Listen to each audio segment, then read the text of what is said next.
last panel and to talk about leadership and Black leaders in healthcare. And when they asked me to do this, I was like, oh yeah, sure, whatever you want. And then even the idea that I am up here leading a panel on Black leaders in healthcare, like, I really honestly can't believe it. Because as I think about myself, I'm like, me, a leader? You know, when you do what you do and you love what you do, sometimes you end up in leadership. And so I'm so excited to be able to share this stage with 4 colleagues and friends. And I think we should get started. And we will have the opportunity for maybe about 5-10 minutes of questions at the end. And then Nicole Mitchell will close us out for this wonderful afternoon. So let's get started. I am going to ask each of you, in whatever order you want, to please introduce yourselves. What your role is, where you coming from, what you do. And because this is a panel about Blacks in leadership, I want to know from you, what does that mean to you personally to be considered, part of leadership as a Black man or woman? Sure. Thank you for having me. Hi, everyone. My name is Dr. Dulcie Kramer, and I'm coming from Charles R. Drew University of Medicine and Science in South LA. My role at CDU is to oversee our pipeline programs. We have 6 programs that encourages and prepare pre-K, you heard me right, 4-year-olds, pre-K to 12th grade students to pursue careers in healthcare.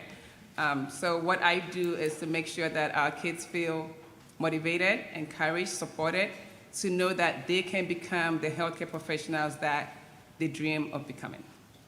That's great. Thank you. Hello, I'm James Trexon. I'm a professor of medicine. What I do for daytime, which I call my day job, is I do research in cancer. The research is understanding how cancer really is. In other words, what made the cells to become cancerous. And once we have that knowledge, we use it now to design new treatments against cancer.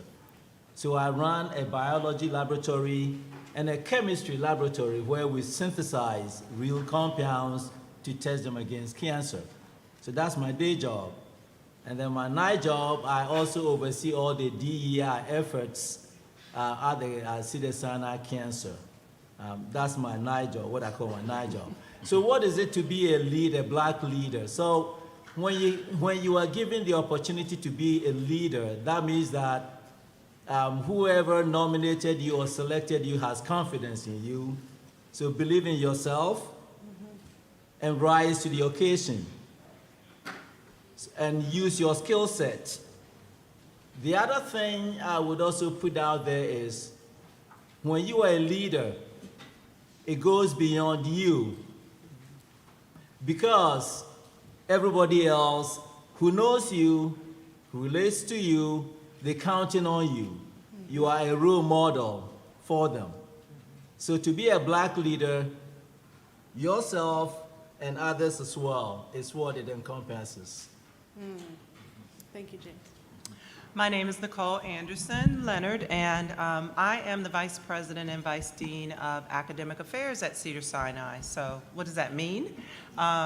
Pretty much it means that I'm the administrative and operational lead for all of our academic programs, which includes research as well as education. So our graduate school in biomedical sciences, and pretty much all our training programs for our residents and interns, fellowships, postdocs, et cetera. So I'm the administrative lead for all of those programs. And what does it mean to be a leader for me as a Black woman? It really is an honor to be a leader, but I say that from the perspective of I realize the influence that I have and the ability that I have to impact change and drive change. So I bring a different voice, a different lens to the table when decisions are being made. And one of the best compliments I ever received at Cedars from actually it was the COO at the time, after an event that we did, was he came up to me and said, wow, we have never done something like this at Cedars before. And it was amazing. And I said, thank you, I really appreciate that. This is why you need diversity in hiring. And he said, you know what, you're right. Say it again, say it again. Yep. Thank you. Well, great. Ron. My name is Ron Hurst. I am a surgical oncologist, which is a cancer specialist at Cedars. And I'm with the Andrews Clinic and Research Institute, which is a cancer institute designed for that purpose, and it brings a holistic approach to cancer management. I'm locally grown and raised here from Los Angeles, and it's an honor to be represented here today. I think leadership takes on a special role as an African-American gentleman, and I sort of encompass it into 3 words: opportunity, compassion, and perception. Now, perception is what is clearly is obvious to us as we lead. We set up an example of how to do things correct and how to do things in an appropriate way. But I also think a leadership and a perception should be how you lower yourself enough to bring others to you. When you're a leader, we almost seem unapproachable. Yeah. As a leader's perception, in my perception, I want to be approachable. That leaves at an opportunity for you to get to meet leadership as a Black leader so we can create opportunities for you. And I think that's what we all kind of represent today here as Black leaders, and why we sit in this opportunity today to share that with you. I could not agree more. I think so often people will be like, oh, Dr. Harris, I would like to meet, but I know you're so busy. And I'm like, I am never too busy for this, right? Because this is really what matters, and it is a privilege and an honor to be here today. I will speak for myself and on behalf of my panel. This is why we do what we do, right? Like, this is it. Because it's so important for tomorrow to look better than it does today. And we can see that vision, and you all are part of that, so thank you for coming. So I want to hear a little bit about your paths. Often people don't think, when I grow up, I want to be a leader in healthcare. And it often takes different turns, and I know everybody's story is a little bit different. So I'm wondering if you could each give us a couple of minutes of your path, any twists and turns, and how you got to be where you are today, which is probably not quite where you thought you might want to be when you were sitting in these chairs, if there were even chairs like this when you were coming up. Don't date us now. There were no chairs, they were just standing all day. I'll segue by starting. For leadership, I'll start backwards. I fell into leadership. I did not come out to be a leader.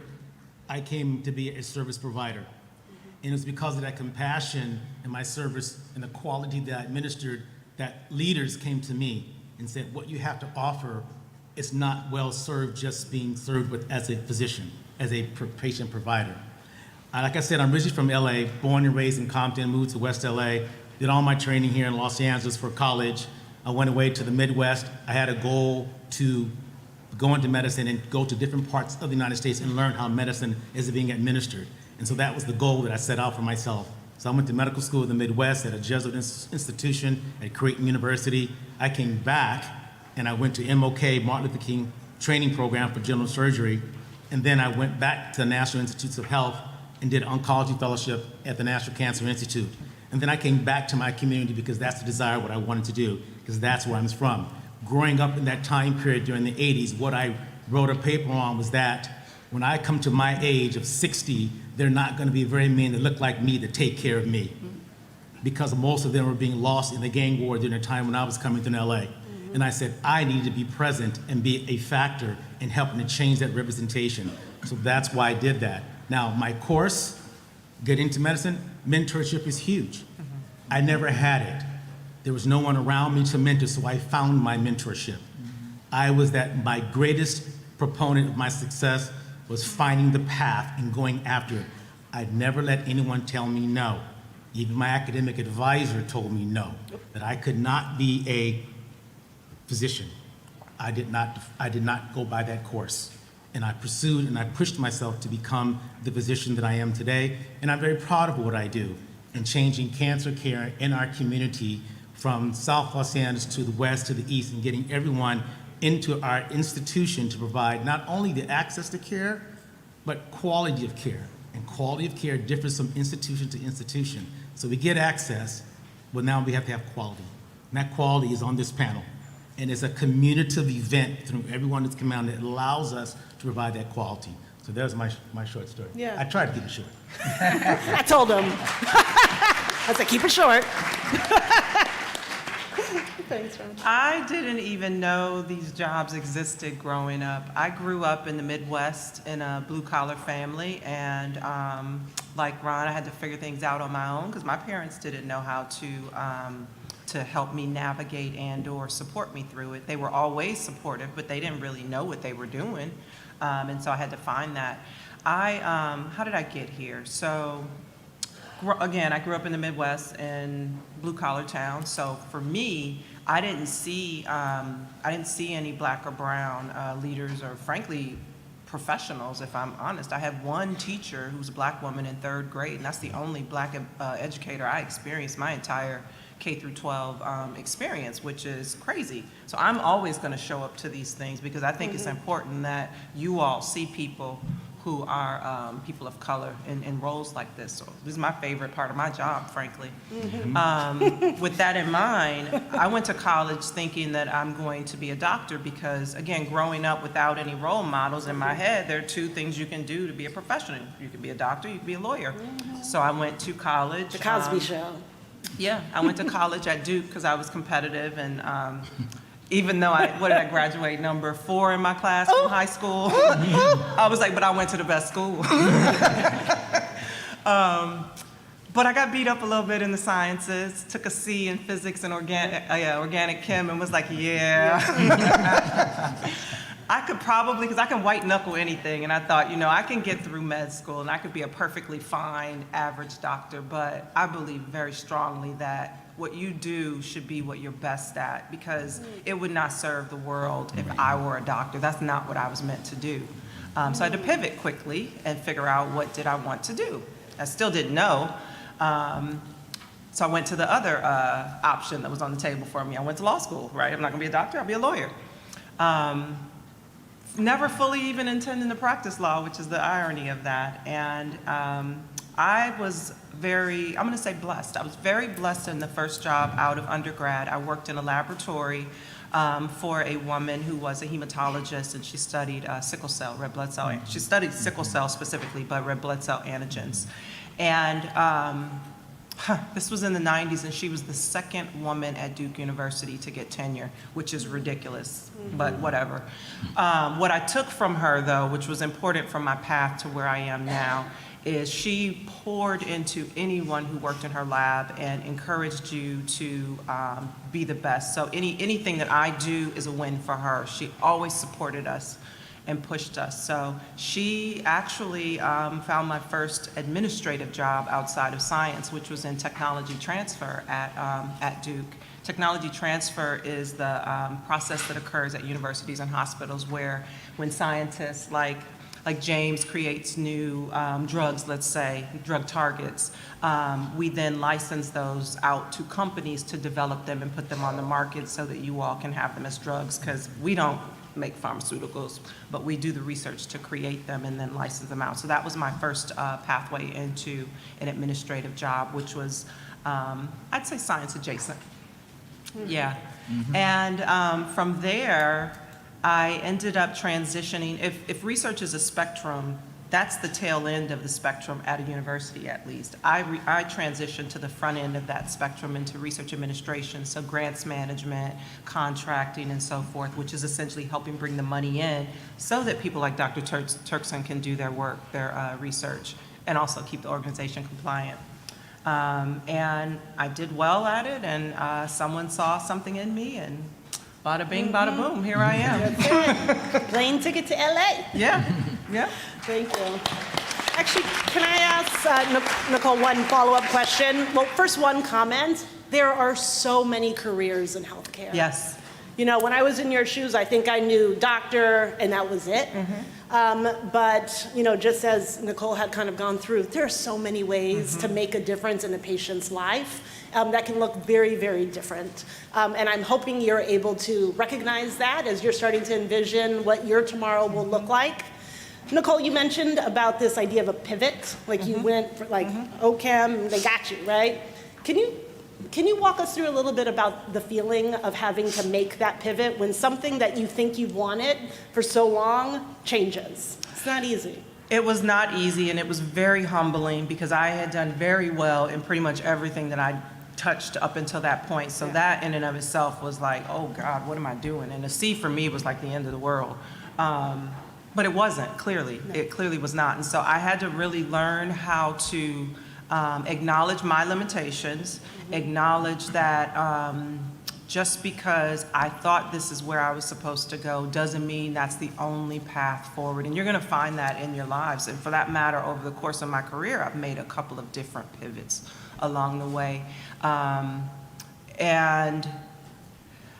I didn't see it so much as a quitting or giving up on a dream so much as it was for me recognizing that that's not the dream for me. Just because I said it doesn't mean that I'm tied to that for the rest of my life. And you all aren't tied to anything, any decision, no decision you make is permanent, except maybe having kids. Yeah. No decision That is very permanent. Yeah. Yeah. Yeah. Thank you for that. Yeah. So I'll pick up from something Nicole said. Someone saw something in her. And I bet that every kid sitting in here, you would have heard somebody say they see something in you. So let me tell you a little bit about my journey. And I don't think I've told this story to anyone. Uh-oh. So I've heard a lot of your stories. I'm ready. So seeing something in me, one was at church, and all the church members, and including even my parents, who never went to school, by the way, seeing that I was going to be a priest, a pastor, a priest, a Methodist priest. So that was one. And I mean, for all intent and purposes, I was very gentle. Feisty though, but gentle means that I respected anybody who is older. I really listened and I respected them. And at church, I respected all the elders, the pastors, everyone. And I was literally telling myself I was being groomed to become a pastor. So they saw that in me. And then you go to school. My parents never went to school. Somehow they thought maybe it might be good to put their kids in school. So elementary school, primary, middle, all that. Teachers, on the other hand, saw something in me. Now, I didn't realize at the time that I was smart, but obviously they did. And so they also guided me on that route. And fast forward to today, I chose that route. I didn't choose the pastor route, although sometimes I've looked back and I've told myself, I think I would have enjoyed being a priest. So when you hear older people tell you what they believe you have, that becomes part of the guiding light to guide you to where you are going. As Nicole said, my parents never went to school, so they couldn't guide me in all my, my mom couldn't say, or my dad couldn't say A, B, C, D, and that. But my teachers were there to guide me, and I was my teacher's favorite because I was always there to help what the teacher was doing and guided me, even to go to high school. This is back in Ghana, and she would know it because she was also born in Ghana. It was boarding school system, former British colony, so boarding school system, and you have to be able to afford that boarding school. My parents couldn't, but obviously my teachers thought I was smart, did the entrance exam, I was very smart and I did very well, therefore I got government scholarship to leave home and go to boarding school, and it was like, what is boarding school to my parents? What is that? But I had to leave home. You go there, you meet all other kids. I was barefooted, but I couldn't care less about being barefooted. And in the high school, boarding school, again, the teachers guided me. Some of the teachers would even call me to come teach the additional advanced math. And I'm standing there and teaching my own classmates. And I had no clue. I didn't understand why they couldn't figure out. This is so easy. Why can't you figure out? The teacher would ask me to go there, and I'm doing it all, and I'm done. So I would have my classmate pull me aside to want to teach them. You know, it's the same for physics and chemistry. But I had no clue. But these teachers were guiding me. Obviously, I finished and went to college. And at that time, I'm now beginning to be more insightful because I'm now in college. Oh, all right, there's something being smart. And I guess I'm one of those people who's smart. And that. But I'm saying this to let you realize that it's all these people, they're not necessarily your biological relatives, but they're giving you guiding light to guide your way. Don't lose it. Listen and follow it. They're guiding you by those unofficial statements they are making. Is providing. So I could have either become a priest or now I became scientist because I chose a path that my teachers all throughout guided me. And the same to leadership positions. You know, you do well and you don't realize. The first time, for example, I was asked to become a leader, and this was back when I was in Florida.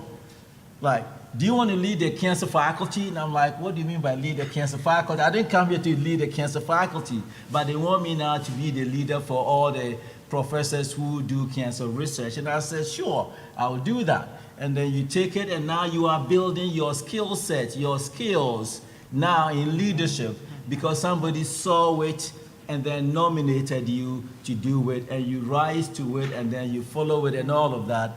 And then I guess that's what has brought me where I am. But I didn't have parents who had knowledge of anything to guide me. Just listen to all the people you encounter along the journey and the things that they are telling you. And those combined will be a guiding light that will guide you to being where you need to be. Thank you, James. So the benefit of being the panel, the moderator, is that I get to chime in whatever I want to. And I'm going to say one thing. So James was talking about someone saw something in them, and he's teaching his classmates. I have never taught my classmates anything. Certainly not physics. Yeah. I have, you know, I'm happy to be here. I'm successful, but I will say everything that I have gotten is because I have worked very hard. And that is not, I recognize, like, we are all smart in our own ways, and that can show up in different ways. And sometimes there are people who are born with this natural ability to do math or to do science. And those of us who are not try very hard and get there too. So it can show up so many different ways. So mine is a bit different but similar to Dr. Turkson here. Yes, I'm from Ghana, and my parents, I'm a first-gen college student, so my parents didn't go to college, but they were hardworking. They had 9 kids and put all of them through college. And so I knew that with hard work and the village, right? We always say it takes a village. It does take a village. And coming from Ghana, a village means you have, I can call James and be like, hey, go back home. Like, I can, call a kid out, that is not even my kid, right? Here you can't do that. But in Ghana, we do that in the village. So when we say a village, it's your family, your friends, your neighbors, your teachers, your mentors. And for me, it was that village that got me where I am because my parents did push me. But when I came to the United States when I was 16, it was my professors who said, hey, Dulcie, what do you want to be? I don't know, I'm 16, I want to be a pediatrician. Sounds cool. But it was through those communications that they said, well, you love math, you don't really like biology. You sure you want to be a doctor? I'm like, yeah. But then as I got exposed to different programs, I realized, oh, they're right, I do love math. And so can I find a career path that would lead me into something that I'm passionate about, yet have the skill set for? So that's when I went into biostatistics, and I think those who came to my earlier panel heard that story already. But all those years, fast forward, I've always been a mentor because I had mentors in front of me who paved the way for me to make it. And so my dream and my goal is to be that mentor, right? There are kids behind me.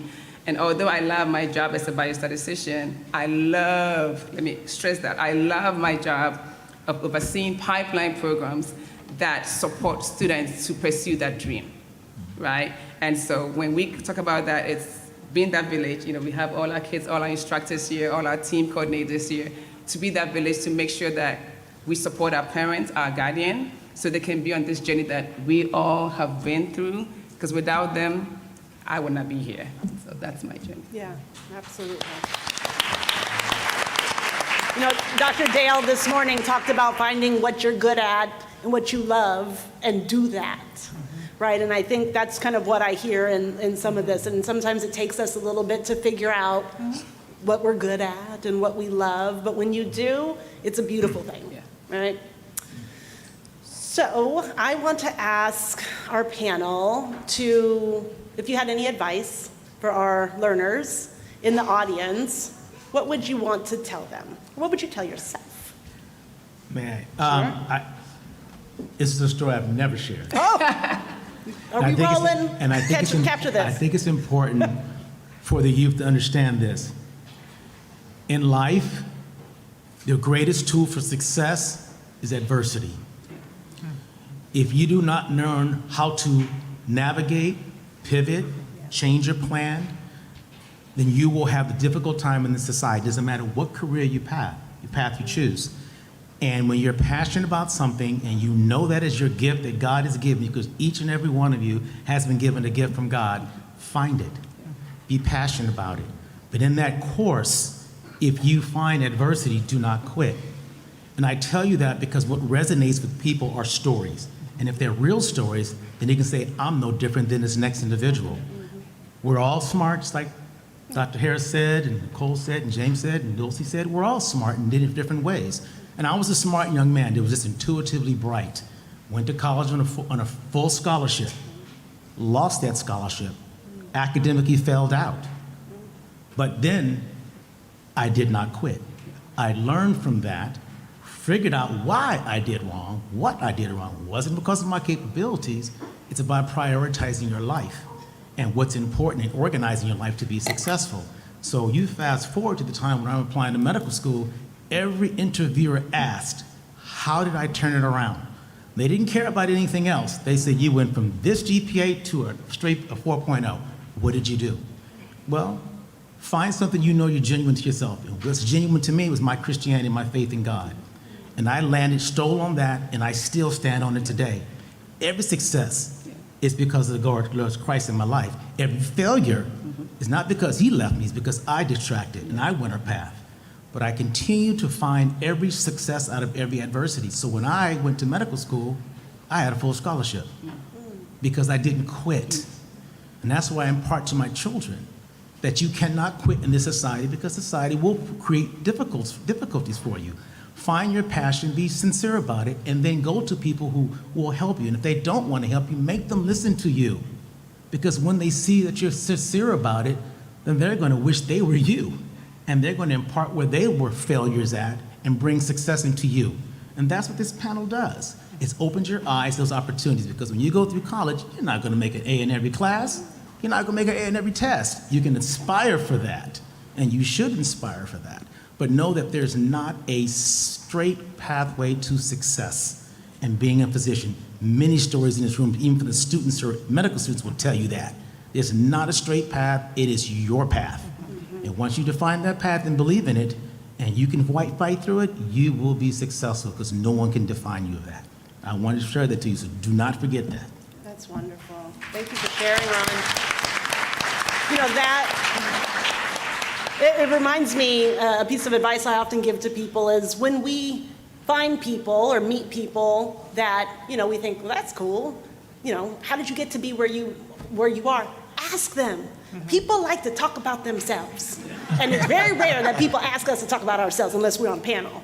So do not let an opportunity where you are meeting, even the next time you see your physician, the next time you talk to your nurse, what is their story? Because you need to know that it looks different for everyone and that you are doing it exactly right, right? Because I think it's so easy to think that there is like a, well, you know, when I was 5 years old and I put on a stethoscope and I said, that's what I want to be. Don't no one have that story, right? That is not how it works. And so ask people, do not let an opportunity go by to hear someone. And then they will take an interest in you, and that's how mentorship is formed.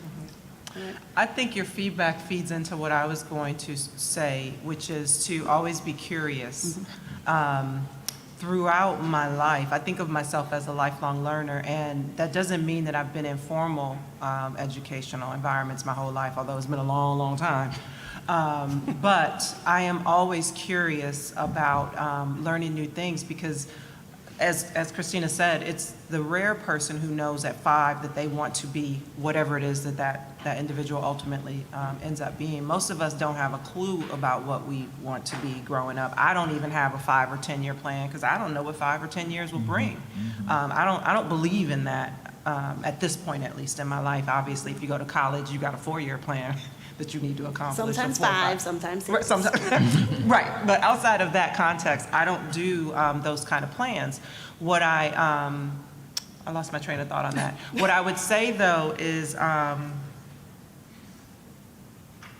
remaining curious. I don't know, I lost my train of thought on that. The point I was gonna make is that you don't know what you like. You don't know what you're interested in. You don't know that you might find out, that you happen to love, I don't know, capoeira, and you don't even know what that is right now, but you get exposed to it and it's like, wow, I'm passionate about this. So throughout my entire life, I've always asked questions, and I have the good fortune of working, as I said, science adjacent, which means that I interact with a lot of international scientists. So I have become quite a citizen of the world by virtue of the fact that I work with so many individuals who are not American. They give me a different way of approaching the way I think about things. They give me rich food choices. They give me, just really good experiences across pretty much every aspect of the human condition. And I have, thankfully, because of that, come to know that I enjoy this versus that. And sometimes I didn't even know that some of these things existed,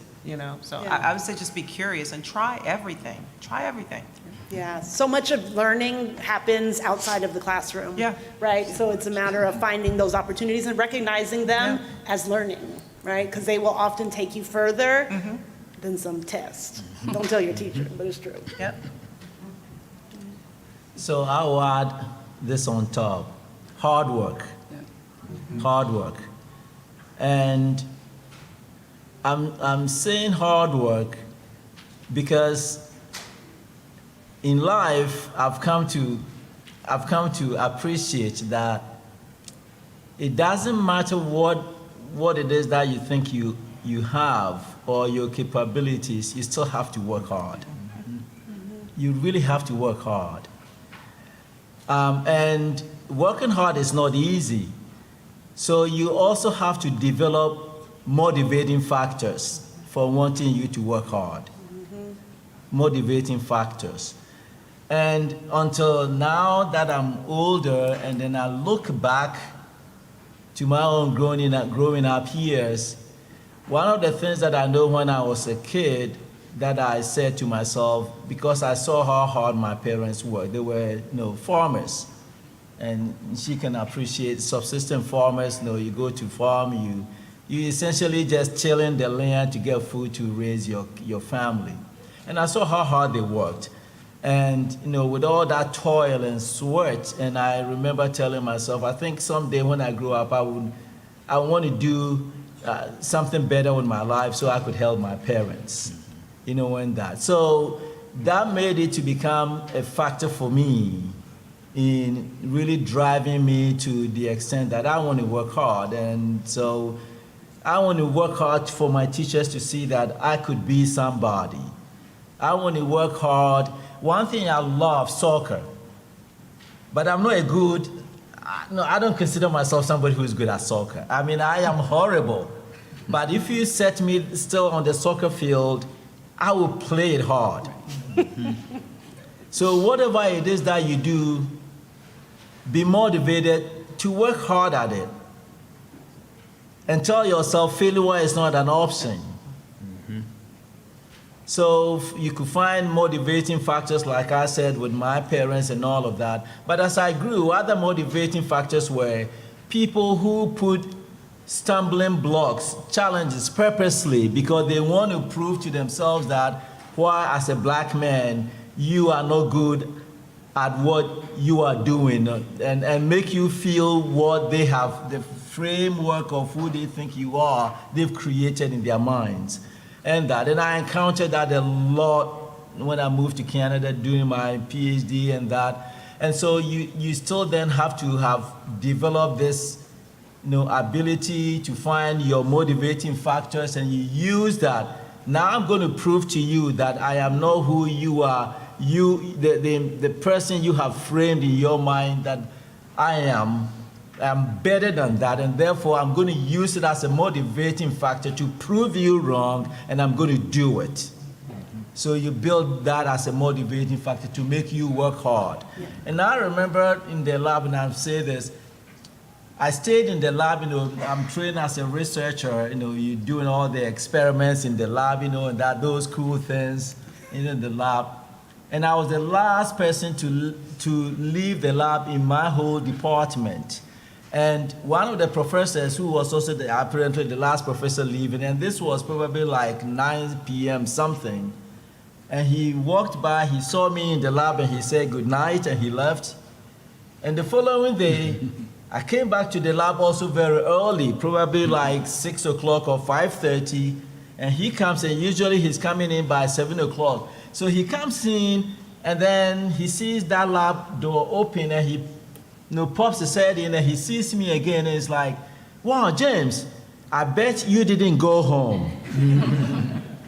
So build that sense that I am going to work hard so I will succeed at everything I do. And when you have the chance, find factors around you and make them your motivating factors. That will continue to make you feel motivated to keep working hard. Thanks, James. As I think about that, the motivating factors, I can't help but think about Dr. Dale and his choose your team, right? Your team matters. Yeah. My team was, the first person on my team was Janine Drake. I met her in 6th grade, and she was my friend, and she was smarter than me. She was better at basketball, all the things, and I tried to keep up with her. Wow. Yeah. Janine is the reason I'm here. You think I'm playing? Like, it's true. I wanted to be Janine. Sure. I mean, my colleagues have said everything. What I would add is have a dream, right? MLK said it, I have a dream. And we say it so loosely, but it has so much meaning to it. And you can't just dream and just chill, right? I can dream to be in Hawaii today, but if I don't buy a ticket, I'm not going to Hawaii, right? So having a dream and setting those goals, I mean, there's so many amazing professionals here. I'm hoping most of you are, motivated to be physicians. So if you have that dream of, I want to be a physician. Okay, now what's next? Set those goals. I have to finish high school. I have to go to college. You have to set those goals and do not quit. I mean, we've all said it, right? And I'll be honest, I failed my first biostat class at UCLA. I did. And I wanted to quit, but I couldn't. And why didn't I quit? It was because I knew I had to keep going so other students behind me would not quit. Right? So just as you continue this journey, just know that it's not about you. This is not about us. It's about the ones behind us. So whatever you do, you want to sleep, you want to be on your iPad, all of that stuff, just think of 10 years from now. We need you to be physicians, and when I come, don't charge me, I'm coming for free. We need you all, okay, to be the healthcare professionals that you are called to be. Thank you. Any questions from the audience? We have about another 5 minutes, and I don't know, we have, just shout or stand up, or, oh, there's Mike, okay. There you go. Thank you.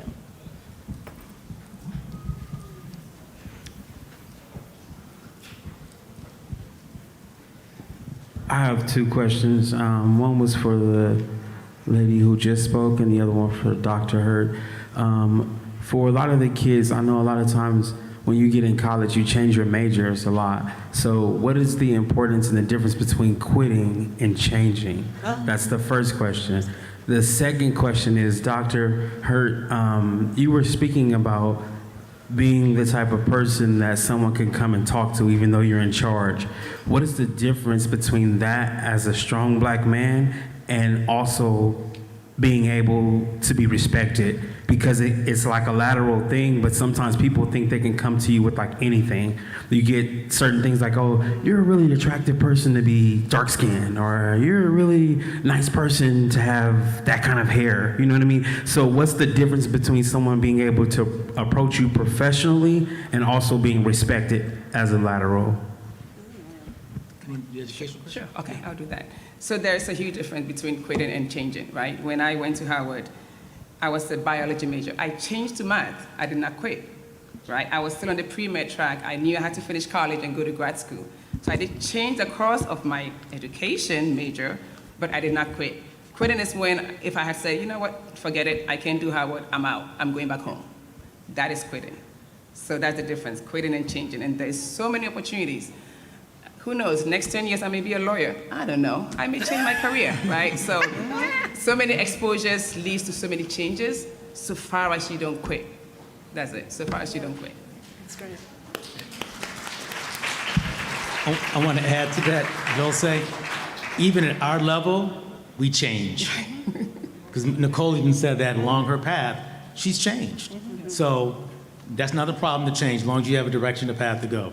To answer your question, sir, that's a very insightful question. I'm not sure if I have the right answer, but I can say that leadership and laterality are not the same. And that doesn't mean you cannot respect someone's position as a leader, and as a leader, you have to respect someone's position under you. So it's not an equal path, but it's respecting each other's position. So as a leader, I'm gonna respect someone who's inspired by me. That's why I say I'm approachable. And the same token, the one who is looking to a leader, they have to respect that they are a leader, and they're not my equal, but it's someone I inspired to be like. So when you understand each other's role, then I think the dynamics works, and you can approach them. But it does start with the leader opening up the door. And it takes up to the one who's looking up to walk into that door and feel confident to do so. That's great. I think over to the left, there's, oh, okay, whatever. Do you? Okay, thank you. Thank you guys for being here. We appreciate all the information. I just have a question. Your day-to-day mindset, how important is that? Does it change or does it stay the same, or does circumstance change your mindset? So how important is it day-to-day, your mindset?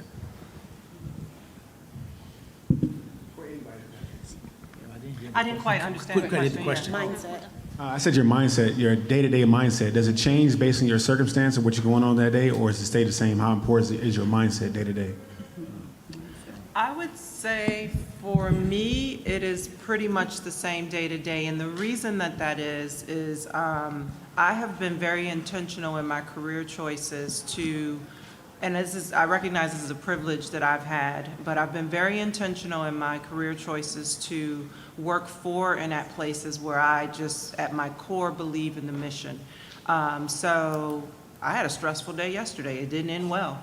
But I was like, you know what, I'm gonna put this to the side, put my smile back on, because at the end of the day, I would like to accomplish the mission that we're trying to accomplish. And so that helps me maintain a positive mindset to be able to continue to move forward. And it gives me a North Star almost to keep myself uplifted when there are challenges. There's stress everywhere, there's politics everywhere, there's all of that everywhere, but I always remember that at the end of the day, that's over here, and I have to deal with it, I do, but I'm staying focused on what the mission is, and that's important to me, because you do have to maintain a positive mindset.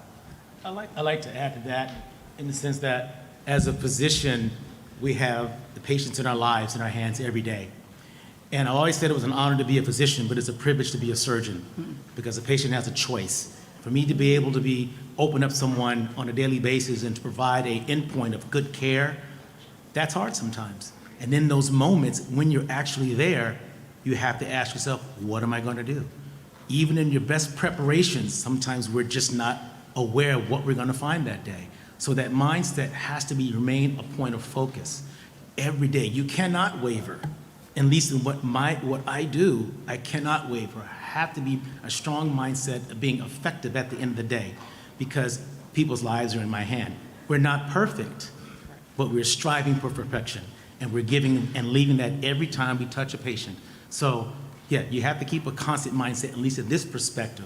And I'm sure as you talk with James and Dulce, it's going to vary just a little bit, but we're all conflicted with some sort of crossroads every day, because we're in the crosshairs every time we do what we do, making decisions on people's lives. That's great. The boss says I can take a couple more questions. I have a question for everyone. What's a difficult challenge that you faced during your career?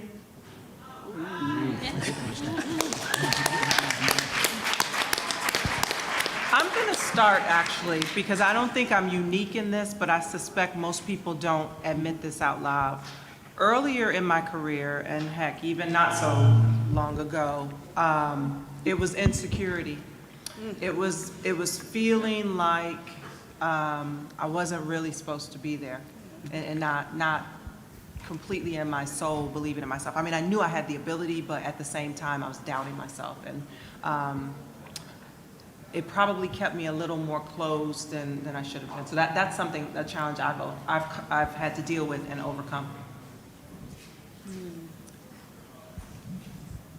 So that's a great question, and I think as you go up the career ladder, you face all these challenges. I think the one that I would say was really traumatic for me was when I was doing my additional education in Canada, PhD education, where now, as a black person, I am being told that I am not good enough. So if you backtrack, I talked about growing up in Ghana, my teachers have pumped me up. And now I go to a different country and it's a whole different world. Well, you are from a third world country. We're going to teach you in the third country way because you are not good enough. And they would take steps to justify why they say you are not good enough. So it meets what they have set in their mind. And how do you overcome that? How do you overcome that? It's very, very difficult, especially when you are in a far away land where mom and dad and brothers and sisters and aunties and uncles and all these are not there. And you have to look for other means by which you can sustain yourself. And I go back to being a Christian, believing in Christ, you pray every day. And and I would say that time, crying actually was comforting for me.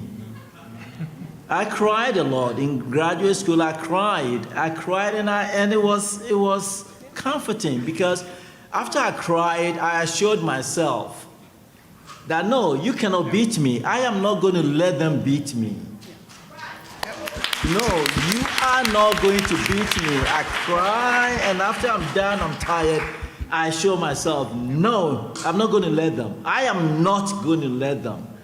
So you find yourself at a place where there is nothing else to depend on, and you find within yourself to say that. And I think I told this, that was also during the time when, for the first year I was there was a Caribbean festival. And going to that Caribbean festival also helped me to rediscover myself. That yes, I am black, and I'm glad and I'm proud and I'm excited to be black. And so, yeah, I am going to let them know that black men can do it. That sense. So that was a very challenging time for me. Oh, wow. Okay, one last question, and then we'll wrap up. Thank you for that, James. My question is this, talking about mentorship, is there any program for our kids, people of color, where they can come shadow you guys, As a veterinarian back home, as a little kid, I visited clinics, I visited research labs, even not being in college yet, where these kids can get to know more in depth about the career. Are there such programs? How do we assess the resources? I mean, I can start with that. So one of the things that we do at CDU is to have these amazing pipeline programs, right? And part of it is to expose our students to amazing physicians and healthcare professionals so you can get to work with them and shadow them so you can see what they do day to day. So we have that at CDU. We have a research internship program over the summer each year as well that we sponsor for high school students and college students as well, where the students are able to come in, and it's, I think, 10 to 12 weeks and have actual research experiences as well. Our website has a list of our internship programs, and maybe I'm going to plant a seed for Nicole when she comes to close us out, but Nicole leads several programs as well. They're not science-oriented, but there are other programs that we offer at Cedars-Sinai as well. Well, thank you so much for allowing us to be here with you guys. Let's give our panelists a lovely round of, come on up, Nicole. And welcome back up, Nicole Mitchell, my colleague, my friend, my work bestie. My work bestie. Yeah. Well, thank you all. So this is a fun panel. I adore these humans that are up here, so I'm glad that you got to hear their stories. And thank you all so much for joining us. Did you all have a good day today? Good. I am personally energized. I had so much fun just seeing everybody lean into the panels and ask the questions, but the interactive stations were awesome. So I hope that you all enjoyed that. We're gonna wrap it up. I can't believe it's the end of the day. I thought it was gonna feel long, but it went really fast. So just some quick thank yous to close. Huge thank you to each of you who came out. You are why we do this. So I appreciate you all coming out because I heard it was pouring down rain at one point while we've been in here. So I appreciate that. Thank you to our panelists and all of our station folks throughout the day. This has been great. So I would just say, as you move forward, you have the permission to be great. I'm going to steal Dr. Dale's line, and I'm not going to say much more because I feel like that's a drop the mic moment right there, and you don't need all my stuff. But you have permission to be great. Take what you learned today and take that out into what's next for you, and please be safe going home, and we hope to see you next year. So thank you for being here.